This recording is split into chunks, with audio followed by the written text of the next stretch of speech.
And now here again is Phil Blackwell. Phil, your compelling message on joy. You begin by reassuring us that joy in the presence of God is ours if we see ourselves as the one lost sheep. But as you wisely point out, the church these days is more likely to identify and be characterized by the 99 self-righteous ones.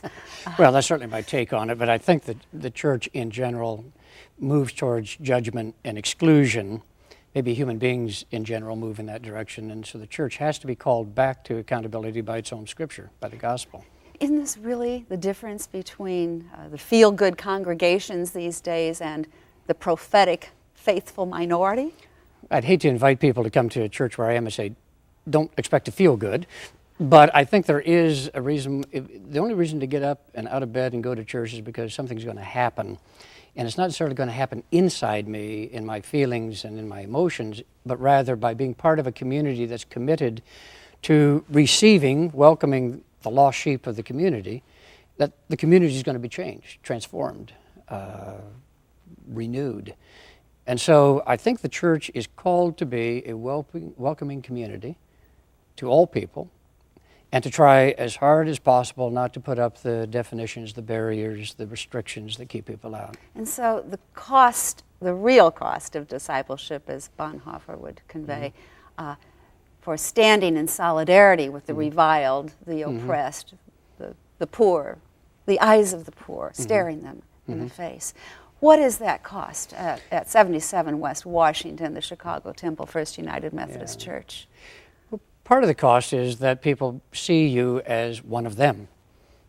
But that's where Jesus is. Jesus is among them. He is one of the rogues, one of the thieves, one of the adulterers, one of the tax collectors, and he was never apologetic for the company he kept. Because again, he was that avenue by which the lost found God. The church then has to be that avenue, and we have to be willing not to be so concerned about image and how reputable we are. Now, in our setting, because we're right in the middle of the city, it's exaggerated, I think, for what all churches need to be. But our church is open 7 days a week. Sanctuary is open 14 hours a day, from 7 in the morning to 9 at night. So there are people all the time coming and going. There are people who are homeless who come in to warm up or cool off. There are people who come in on their lunch hour from work who want a quiet place. There are people coming from or going to court, depending on how things are going for them. So we provide sanctuary in a way that is, I think, redemptive. And sacred space. And so the nature of Christian joy in that context, Phil, you are wearing a ring that belonged to your father. Can you say something about how that reveals a quiet kind of joy to you? Well, yeah, Dad's ring, I don't wear it very often, but I sometimes put it on because I want to remember him.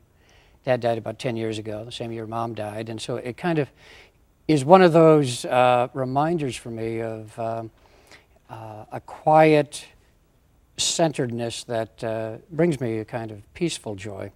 That's not a matter of being elated or happy or up or buoyant, but it's just that kind of consistency of life that says there is some symmetry to all this that makes sense. So, yeah, I put it on today because I wanted to be reminded of that and feel that. We have 15 seconds, but in pastoring your parishioners in despair who are suffering, what do you tell them about the possibility of joy? Well, the joy is available even in the midst of the suffering. It doesn't take away the suffering, but it is there as part of the suffering. Thank you, Phil Blackwell.